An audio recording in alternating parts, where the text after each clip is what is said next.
He photographed her body before calling 911, May 22, 2019. Jason Clary rode his ATV through the Sam Houston National Forest in Texas when he spotted something 8 feet off the trail. His neighbor, Rhonda Richardson, face down, fully clothed, boots placed neatly beside her. But what Jason witnessed next would expose the truth. His Uncle Robert pulled out his phone and photographed the body before calling for help. This is the story of a corrections officer who spent her career managing death row inmates, only to be murdered by her neighbor while searching for her dogs. Rhonda Richardson was 59, a veteran officer at Polunsky Unit, Texas's death row facility. She was preparing for retirement, looking forward to time with her daughter Amanda and her grandchildren. May 21st started ordinarily. Rhonda was searching the woods behind her Shepherd home for her missing dogs. Around 12:30 p.m., 3 witnesses saw her climb onto neighbor Robert Dale Clary's four-wheeler. He'd offered to help find her dog. She was never seen alive again. The next day, the discovery. Rhonda's body, scalped, multiple slash wounds, blunt force trauma. But when investigators searched Clary's home and vehicles, nothing. No DNA evidence. Despite being the last person with her. Despite photographing her corpse. Despite telling his nephew, "Don't tell anyone." Robert Clary walked free. For 3.5 years, the case went cold, until 2022, when investigators found what they'd missed. Digital evidence. Deleted photos recovered from the cloud. Cell tower data placing Clary on the trail longer than he claimed. A call to Rhonda's phone after she was dead. Technology doesn't forget. If you believe families deserve justice no matter how long it takes, subscribe to Solved Cold Cases HQ. Let's make sure Rhonda's story is heard. Rhonda Richardson was 59 years old, a longtime Texas resident with a sturdy build and the kind of lived-in face that reflected decades of both hard work and genuine warmth. She carried extra weight and managed hypertension, but neither slowed her dedication to the job she loved or the family she cherished. For years, Rhonda worked as a corrections officer at Polunsky Unit in Livingston, the facility that houses Texas death row inmates. Every day, she walked through reinforced steel doors, heard the echo of boots on concrete floors, and managed some of the most dangerous men in America. Her colleagues knew her as Rhonda Israel, a woman who commanded respect without cruelty. She was the kind of person who spent decades managing death row inmates but never lost her kindness. The kind of person who'd spend hours in muggy Texas heat searching through dense woods for her dogs, even when they'd run off for the 100th time. Her routine was simple: drive to Polunsky, work her shift surrounded by maximum security and controlled chaos, then drive home to Shepherd, to her quiet house on the edge of Sam Houston National Forest. There, she'd let her 2 dogs out, knowing they'd probably disappear into the trees. She'd call for them, walk the trails, bring them home. Repeat. Rhonda had a daughter, Amanda Ramkasoon, a son whose name she kept private, and multiple grandchildren who lit up her world. Amanda remembers her mother's voice on the phone, making plans for retirement. Just a little longer, and Rhonda would finally have time, real time, to be present for soccer games, birthday parties, ordinary weekday afternoons. She was counting down to retirement. After all those years behind prison walls, she'd earned peace. More mornings with her grandchildren. Afternoons where her biggest worry was whether the dogs would stay close to home. A future where she could finally exhale. That future died in the woods on May 21, 2019. Her colleagues at TDCJ would later install memorial benches in her honor at Polunsky Unit, a testament to how beloved she was. The kind of person who earned that tribute doesn't come along often. Rhonda Richardson was that rare soul who walked through darkness every day and still chose light. May 21, 2019. Morning. The Texas heat arrived early, thick and suffocating. Rhonda Richardson spent the morning searching for her dogs in the woods behind her Shepherd home. The air smelled of pine and red clay earth. 12:30 p.m., Neighbor James Talbert watched Rhonda climb onto the back of Robert Dale Clary's four-wheeler. Clary had offered to help find her last missing dog. The ATV's engine growled as they headed into the Sam Houston National Forest, disappearing down a trail locals had worn smooth over years. 3 witnesses saw them leave together. No one saw Rhonda come back. Evening. Her phone went silent. No calls to Amanda, no messages, just empty air where her voice should have been. The dogs she'd been searching for wandered home on their own. Rhonda didn't. May 22, 2019. Early afternoon, Jason Clary rode his ATV through the forest, following familiar trails half a mile deep into the woods. The May heat was relentless, humidity so dense it felt like breathing through wet fabric. 8 feet off the main path, he saw it. A body, face down, his neighbor. The boots that should have been on her feet sat neatly beside her, as if someone had carefully removed them and placed them there. Her clothing was intact, but her body told a different story, one of violence so extreme that even the oppressive heat couldn't hide it. Jason's hands shook. His breath came in short bursts. Then his Uncle Robert appeared.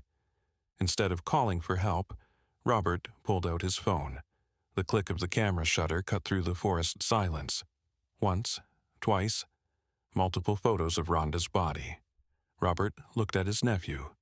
"Don't tell anyone." When the call to 911 finally came, a neighbor would overhear Clary muttering that he did not want to be the person who called 911.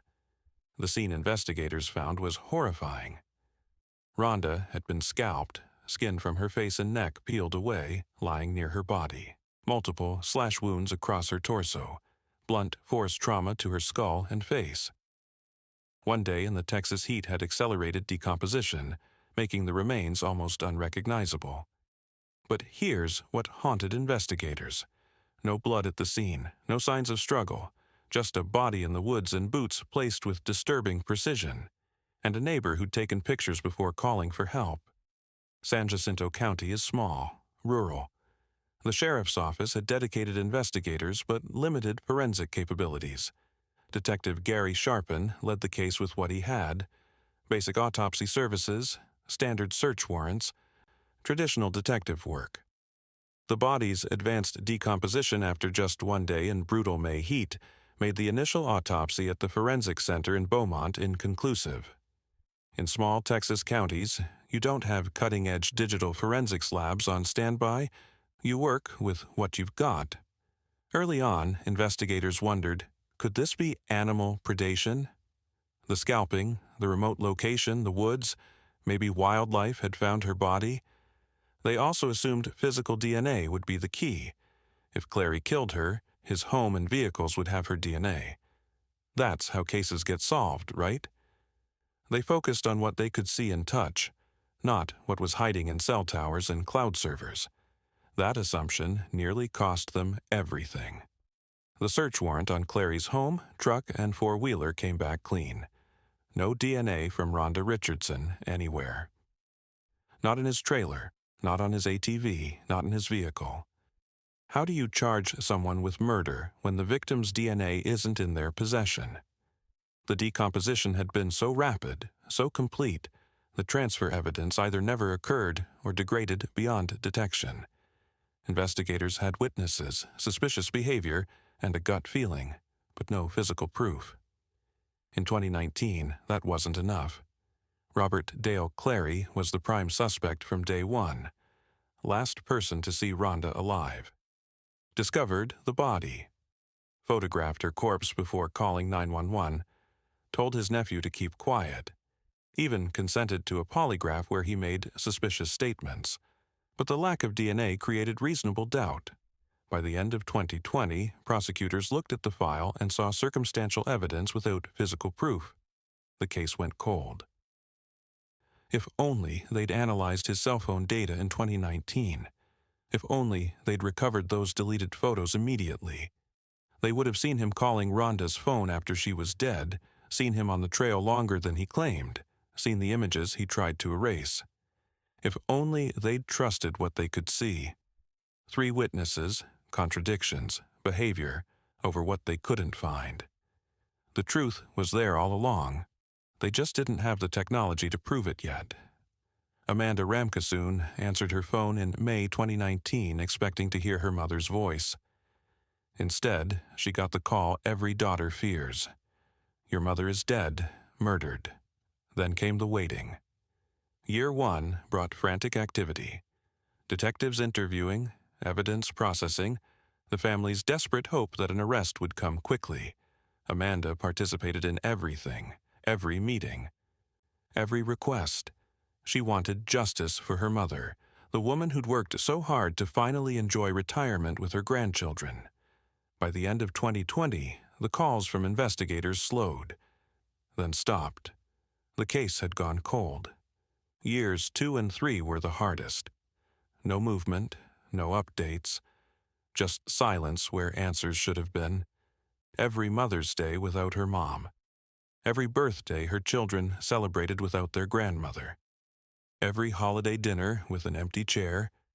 The retirement Rhonda had planned, the soccer games, the afternoons baking with grandkids, the simple joy of being present, stolen.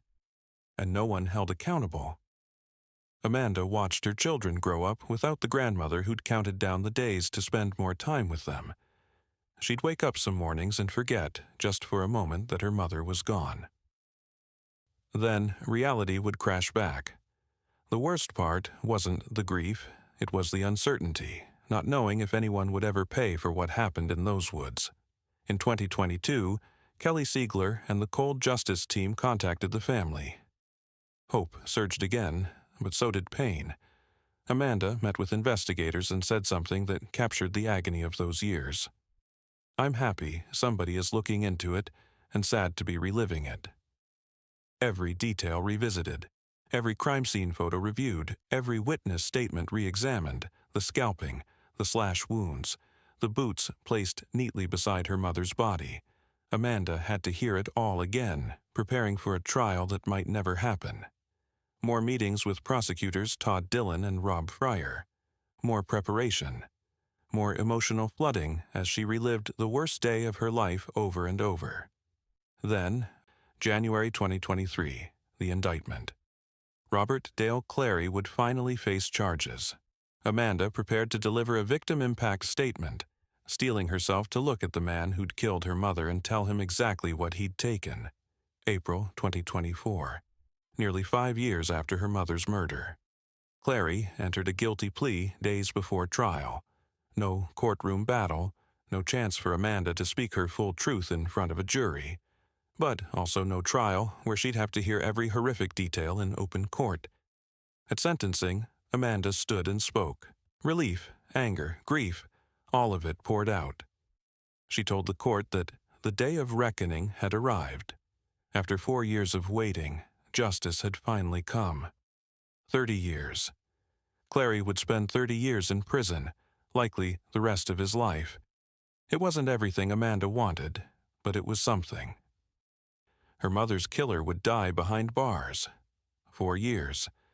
That's how long Amanda waited to hear the word guilty.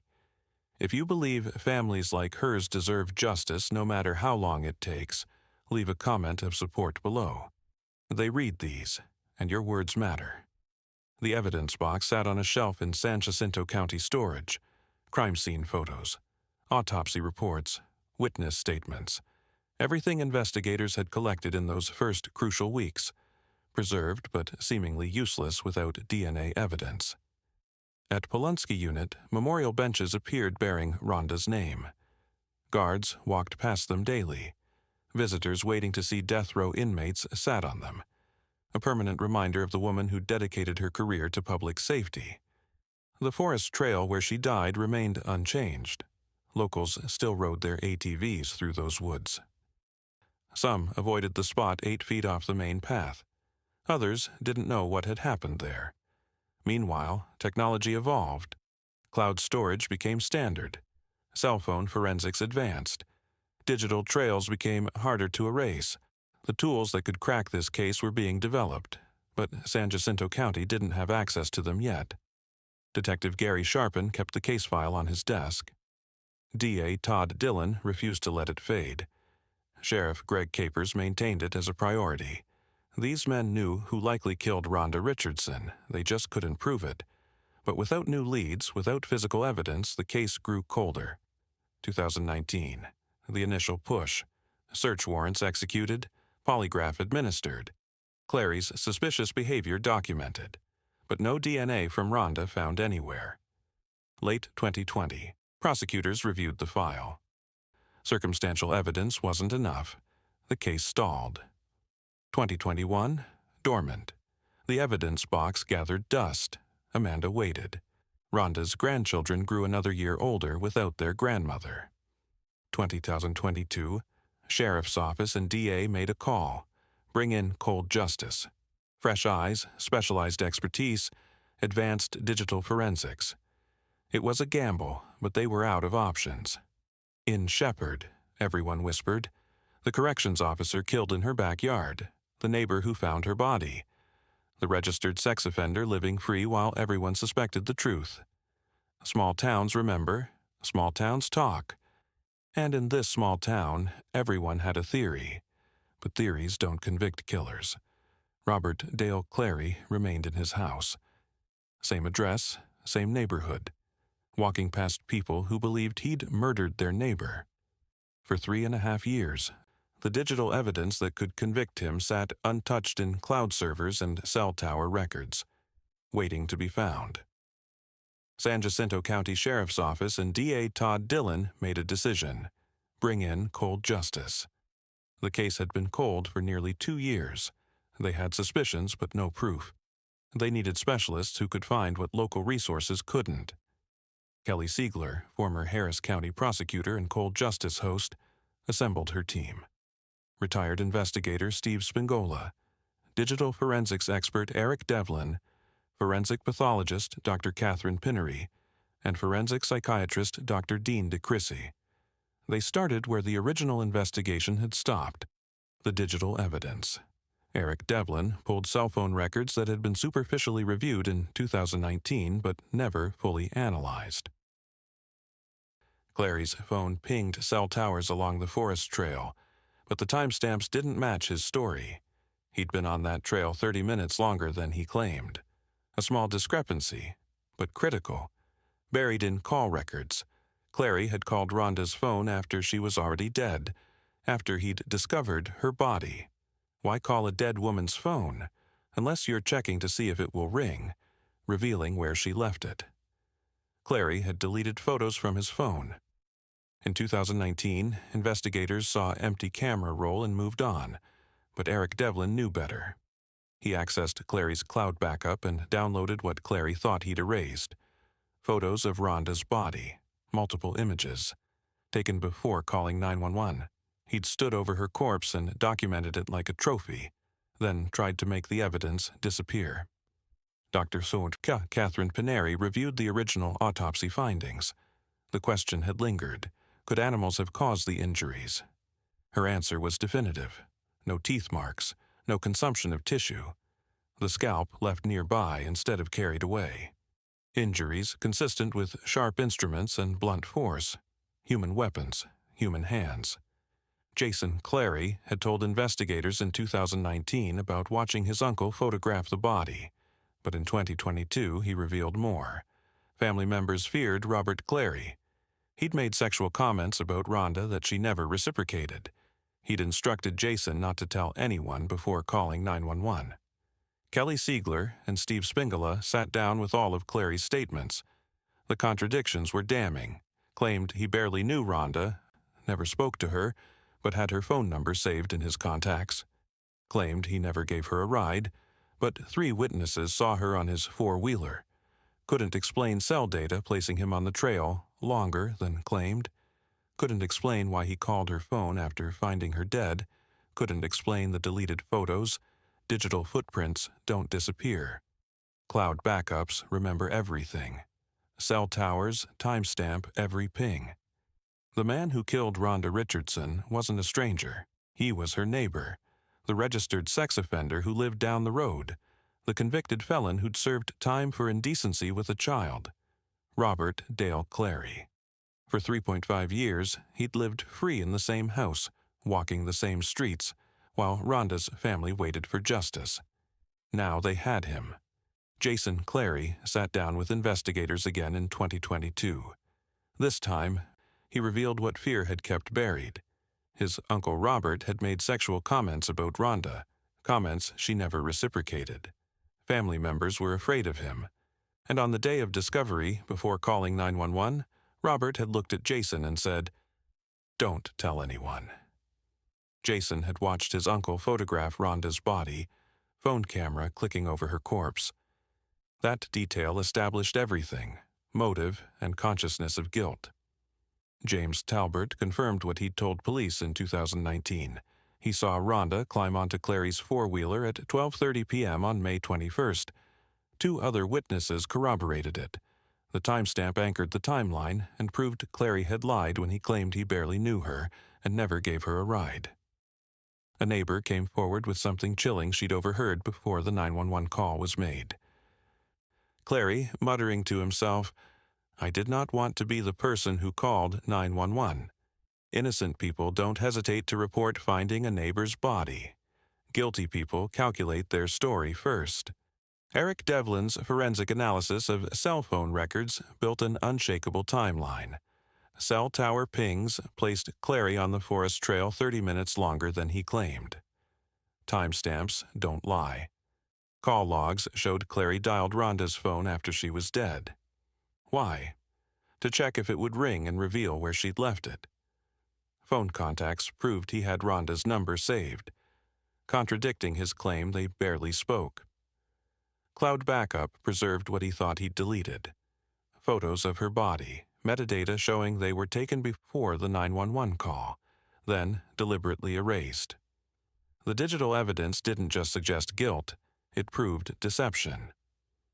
Evidence matrix are categorized into 4, which includes physical evidence, body with multiple sharp force injuries, scalping, blunt force trauma, boots removed and placed neatly beside her bloodstain in Clary's trailer containing only his DNA documentary evidence, cell tower records contradicting his timeline, call to victim's phone post-mortem, deleted photos recovered from Cloud 3, witness statements placing Rhonda on his ATV testimonial evidence.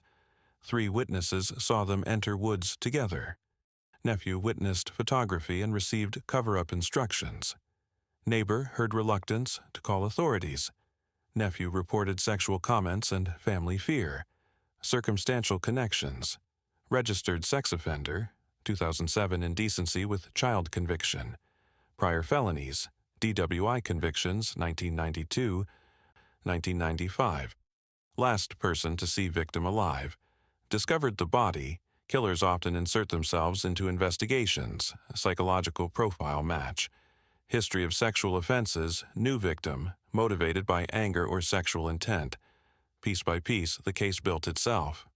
Not through DNA or fingerprints, but through digital breadcrumbs, Clary thought he'd erased and witnesses who finally felt safe to speak the full truth. October 31st, 2022. Shepherd, Texas. 3.5 years after Rhonda Richardson's murder, Kelly Siegler and Steve Spingola pulled up to the same house where Robert Dale Clary had been living since 2019. The same address, the same neighborhood where he'd killed his neighbor. Clary answered the door. A 65-year-old man with weathered features and the cautious posture of someone who'd spent time in prison. He wore a faded t-shirt and jeans. His eyes shifted between the investigators standing on his porch. Siegler didn't waste time with pleasantries. "We need to talk about Rhonda Richardson. We need to talk about the photos you deleted from your phone. We need to talk about why your cell phone places you on that trail longer than you claimed." Clary's face didn't change. "I barely knew her." "Then why do you have her phone number saved in your contacts?" "I don't remember that." 3 witnesses saw her on your four-wheeler heading into the woods. You told us you never gave her a ride. "I don't recall." "You called her phone after she was dead. After you found her body. Why would you do that?" Silence. "We recovered the photos you deleted. Images of her body, taken before you called 911. Want to explain that?" More silence. then denials that contradicted the evidence sitting in front of him. By day's end, Eric Devlin's forensic analysis had been compiled into a probable cause statement. A warrant was issued. Clary was arrested and charged with murder by unknown manner and means. Texas law terminology used when the specific method is unclear, but the defendant's culpability is certain. They sat him in a standard interview room. Table, chairs, recording equipment. Clary folded his arms and leaned back, the posture of a man who'd been through this before. The strategy was simple: confront him with undeniable digital evidence and watch him fail to explain it. Why did you call her phone after finding her body? No answer. Why does cell tower data place you on that trail 30 minutes longer than you claim? Shrug. How do you explain the deleted photos we recovered from your cloud backup? I don't know anything about that. 3 witnesses saw her on your ATV. You told us you barely spoke to her. Which is it? They're mistaken. Every answer contradicted by evidence. Every explanation falling apart under scrutiny. No credible alternative narrative. Just a man caught in lies that digital technology had exposed. Why no confession was needed. Cell towers don't make mistakes. Cloud backups preserve what users delete. Metadata timestamps every action. 3 witnesses don't all misremember the same event. Clary could deny all he wanted. The evidence spoke louder than any confession ever could. A neighbor had overheard him say it best. Before the 911 call, I did not want to be the person who called 911. Innocent people don't hesitate to report finding a body. Guilty people calculate their story first. Robert Dale Clary had calculated wrong. January 20th, 2023. A grand jury indicted Robert Dale Clary for murder. Amanda Ramkissoon and her family met extensively with DA Todd Dillon and First Assistant DA Rob Freer, preparing for the trial scheduled for April 29th, 2024. They braced themselves to hear every horrific detail in open court: the scalping, the slashes, the boots placed neatly beside their mother's body. Evidence presentation was planned. Witnesses were lined up. The family steeled themselves for what would come. April 25th, 2024. 4 days before trial was set to begin in the 411th District Court of San Jacinto County. Robert Dale Clary looked at the evidence stacked against him. Digital forensics that placed him on the trail longer than he claimed. Deleted photos recovered from the cloud. 3 witnesses who saw Rhonda on his four-wheeler. Cell phone records showing he called her after she was dead. His nephew's testimony about the sexual comments and cover-up instructions. He had no credible defense. No way to explain the contradictions. No story that fit the facts. He entered a guilty plea. 30 years confinement in the Texas Department of Criminal Justice, Institutional Division. The same prison system where Rhonda Richardson had dedicated her career. The same system that housed the death row inmates she'd managed for decades. The plea reduced his potential sentence from 99 years to life down to 30 years. But for a 67-year-old man, it was effectively a life sentence. He would be eligible for parole after 15 years, at age 82. Unlikely he'd ever walk free. Honorable Judge John Wells presided. Amanda Ramkissoon sat in the gallery, flanked by family members. The courtroom was quiet as Clary stood before the bench. "Guilty," he said. One word, no explanation, no apology. Just acknowledgement of what everyone already knew. Amanda stood. 4 years of waiting, of reliving trauma, of wondering if this day would ever come. It all poured out in her statement. "The day of reckoning has arrived," she told the court. Relief mixed with grief. The plea meant no trial, no weeks of hearing evidence, no parade of witnesses describing her mother's final moments. But it also meant no full accounting in open court. Justice arrived, but not in the way she'd imagined. Still, it was justice. After 4 agonizing years, Robert Dale Clary was finally being held accountable. Judge Wells looked down at Clary. 30 years in the Texas Department of Criminal Justice. The gavel fell. Robert Dale Clary, 67 years old, registered sex offender, convicted felon, now convicted murderer, was led out of the courtroom in handcuffs.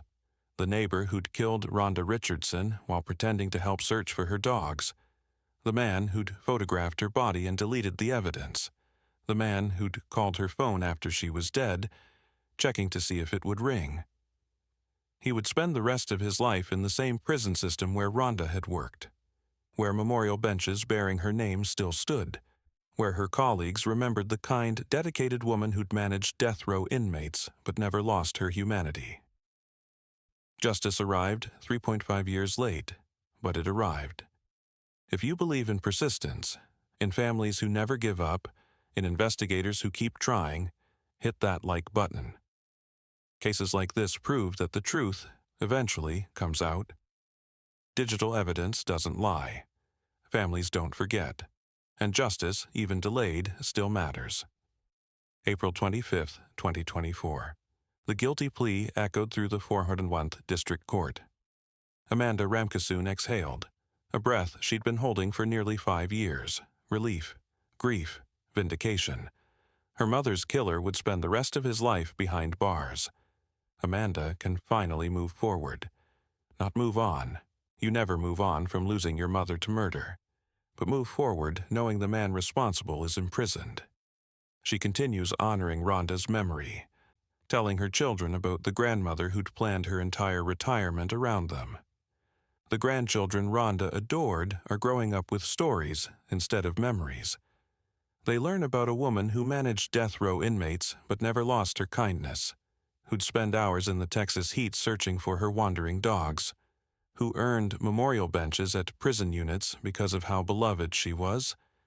At TDCJ facilities, especially Polinsky Unit where Rhonda worked, guards and visitors pass those memorial benches daily. Staff members who knew her pause there sometimes, remembering a colleague who kept the most dangerous criminals in Texas locked up but treated everyone with dignity. The benches are more than granite and bronze plaques. They're tangible reminders that Rhonda Richardson mattered, not just as a victim, but as a dedicated public servant who gave decades to keeping people safe. No law bears Rhonda's name. No foundation was created in her honor. But the case left its mark.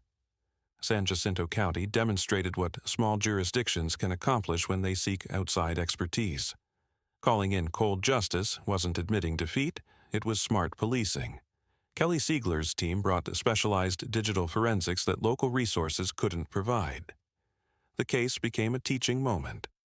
Digital evidence can solve cases that physical DNA cannot. Cloud backups preserve what killers delete. Cell towers record what suspects deny. Phone metadata doesn't lie. D.A. Todd Dillon's statement captured the case's larger meaning. Let this case be a reminder to all who prey on the residents of San Jacinto County. Even if it takes years, what is done in the dark will be brought to the light. Robert Dale Clary, now 67, sits in a Texas Department of Criminal Justice facility, the same prison system where Rhonda spent her career. He won't be eligible for parole until 2039, when he'll be 82 years old. No appeals have been filed as of January 2026. He will almost certainly die behind bars. Rhonda would be 64 years old in 2026. She should be watching her grandchildren graduate, attending their soccer games, living the peaceful retirement she'd earned after decades of dangerous work. Instead, her family visits memorial benches and tells stories about a woman who deserved so much more time. Her legacy lives on at Polinsky Unit, in the cold justice episode that told her story nationally, and in her family's persistence that refused to let her murder go unsolved. Digital footprints don't disappear. Cloud backups remember what killers try to erase. Cell towers timestamp every lie. And families who refuse to give up. Investigators who won't quit. Technology that reveals truth. Together, they can bring justice even when years have passed and hope seems lost. A memorial bench sits at Polinsky Unit. Death row inmates, the most dangerous criminals in Texas, the men Rhonda spent her career managing, are housed nearby. She kept them locked up. Now her killer is locked up in that same system. The forest behind her Shepherd home is quiet. ATV trails still wind through Sam Houston National Forest. But Rhonda's not searching for her dogs anymore. She's at rest, and Robert Dale Clary is exactly where he belongs. If this story moved you, if you believe families like Amanda's deserve justice, no matter how long it takes, subscribe to Solved Cold Cases HQ. Drop a comment about what struck you most about Rhonda's case. Was it the deleted photos, the cell tower data, or the witness statements that cracked it? Share this video if you know someone who'd appreciate this story.